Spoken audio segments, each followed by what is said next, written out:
ब्राह्मण देवता भी पूर्ण शुद्ध हों और श्रद्धा के साथ जो यज्ञ होता है उसी का पूर्ण फल मिलता है। अब कई जगह तो हम भी गए यज्ञ में, यजमान बड़े दुखी होकर देता ही रहता है कि स्वाहा, निष्ठा मजबूत नहीं होगी, किसी भी यज्ञ का फल आपको पूर्णतः नहीं मिलेगा, मिल ही नहीं सकता। तो ये सब सात्विक होंगे तो आपको उसका पूर्ण फल मिलेगा। अन्याय से द्वारा उपार्जित किए गए धन से यदि पुण्य कार्य किया जाता है तो इस लोक में यश नहीं मिलता और परलोक में उसका कोई फल नहीं मिलता। सुन लो, जो लोग सोचते हैं कि 100 करोड़ रुपए की रिश्वत ले लें बन जाओगे तुम, अगर चाहते हो तुम यश का पात्र न बनो तो कोई भी सत्कर्म ईमानदारी की मेहनत की कमाई से ही करना चाहिए, उसका फल पूर्णतः लगता है, पूर्णतः लगता है। इसीलिए यहां पर लिखा हुआ न्यायपूर्वक उपार्जित धन से ही पुण्य कार्य करने से ही इस लोक में कीर्ति की प्राप्ति होती है और परलोक में उसका सुंदर फल मिलता है।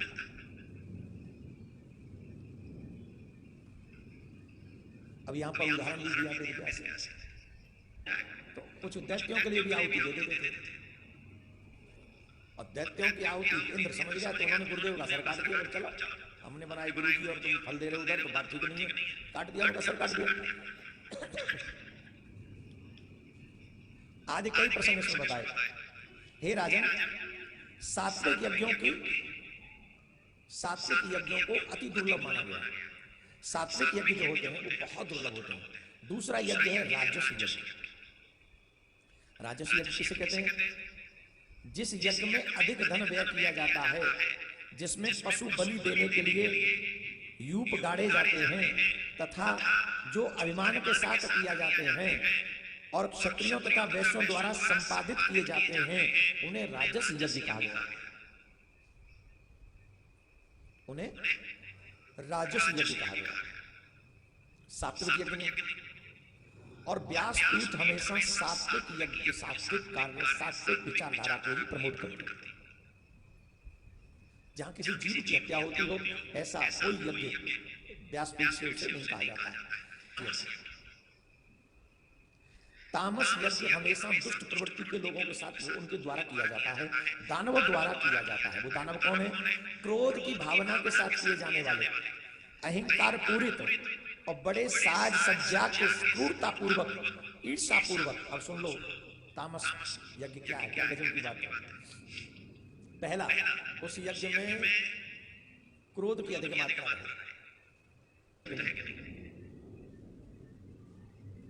शिव जी से ईर्षा है उसे,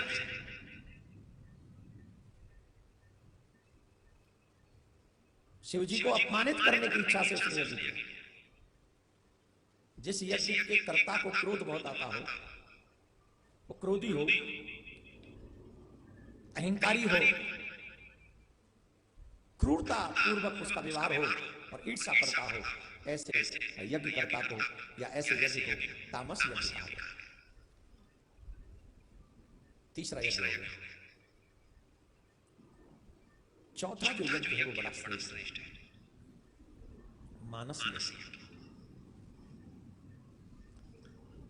विरक्त मुनि व महात्मा मोक्ष की कामना से सर्व साधन संपन्न मानस यज्ञ का आयोजन करते हैं। अन्य सभी प्रकार के यज्ञों में द्रव्य, श्रद्धा, ब्राह्मण, देश और कर्मों में कुछ कमी रह जा सकती है। अतः अन्य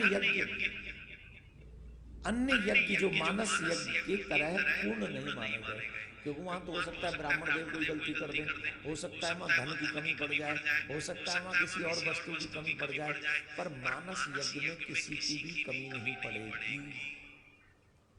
सबसे सरल, जब मनुष्य मन इंद्रियों के विषयों का परित्याग करके, सबसे बड़ी बात क्या है, अपने मानस यज्ञ करने का अधिकारी कौन है?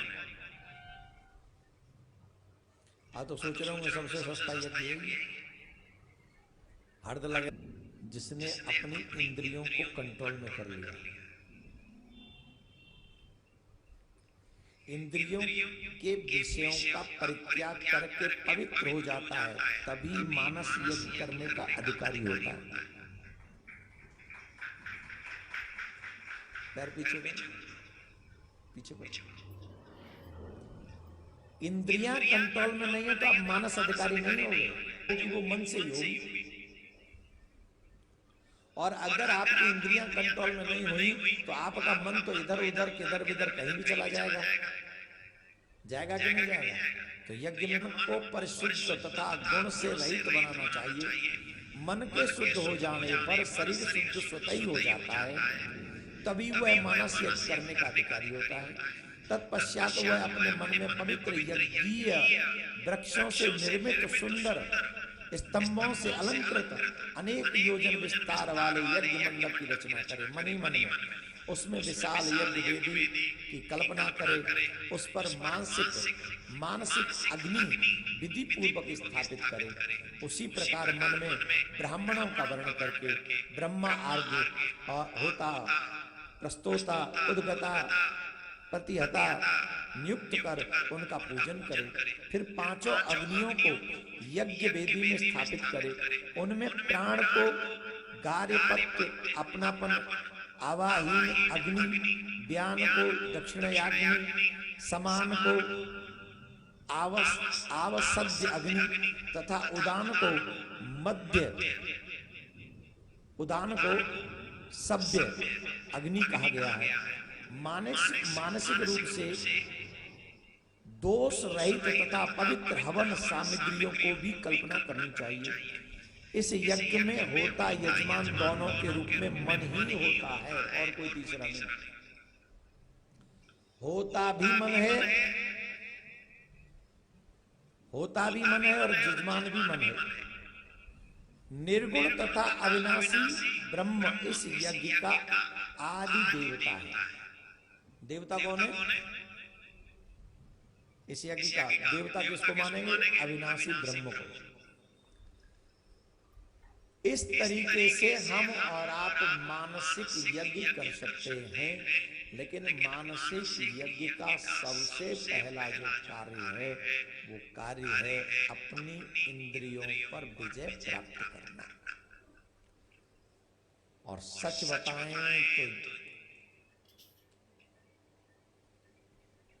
तो कि सब काम आसानी से हो जाते हैं, पर ये मन कंट्रोल में नहीं होता।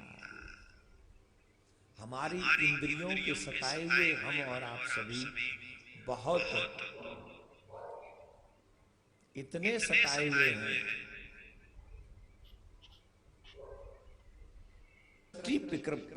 सृष्टि प्रकरण में विष्णु द्वारा अंबा जी का यज्ञ, इसका भी वर्णन श्री देवी भागवत में आता है। इस सृष्टि का सृजन देवी जी ने ही किया है, ऐसा देवी भागवत की मान्यता है। ब्रह्मा विष्णु महेश इन तीनों को उन्होंने सृष्टि का भार सौंपा है। ब्रह्मा जी को सृष्टि का रचना करना है, नारायण भगवान को सृष्टि का पालन करना है और शिव जी को सृष्टि का संहार करना है। ब्रह्मा जी के मानस पुत्र मरीचि, नारद, अत्रि, पुलय, पुलस्त, क्रतु, दक्ष और वशिष्ठ आदि हुए। तत्पश्चात मरीचि के पुत्र कश्यप हुए। दक्ष प्रजापति की 13 कन्याएं हुई। उन्हें कन्याओं को अनेक देवता दैत्यों से उनका विवाह किया गया। कश्यपी सृष्टि में मनुष्य, पशु और सर्प आदि योनि में भेद से अनेक जीव उत्पन्न हुए। एक सृष्टि नहीं थी, जीव पशु पक्षी तमाम लोग थे।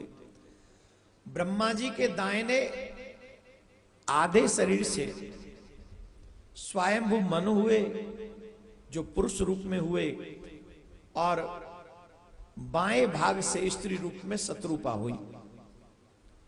इस प्रकार सृष्टि की रचना करके ब्रह्मा जी ने सुमेरु पर्वत के शिखर पर, यह भी थोड़ा सुन लें, यह अच्छा है, ये भागवत में आपने नहीं सुना। सुमेरु पर्वत के शिखर पर ब्रह्मलोक बनाया। ब्रह्मलोक बनाया। भगवान विष्णु ने लक्ष्मी जी के विहार के लिए योग्य बैकुंठ लोक बनाया और शिव जी ने अति रमणीक कैलाश नामक स्थान बनाया। सुमेरु पर्वत के एक शिखर पर स्वर्ग की रचना हुई, जहां पर सची के साथ इंद्र विराजमान है। सुमेरु पर्वत की शिखरों पर हैं ये लोग सारे। पीछे समुद्र मंथन में ये प्रसंग भी बताया गया कि इस प्रकार 3 प्रकार की सृष्टि हुई, देवता, मानव, पशु पक्षी इत्यादि। अनेक भेदों से अंडज, स्वदेजज और उद्देजज नारायण, इन 4 भेदों के अनेक जीवों की सृष्टि हुई है। कोई पशु पक्षी बन गए, कोई जलचर बन गए, कोई गगनचर बन गए, कोई मानव बन गए। ये रचना ब्रह्मा जी के द्वारा सृष्टि की रचना की गई है और उन ब्रह्मा जी के द्वारा बड़ा सुंदर ये सृष्टि बनाई गई।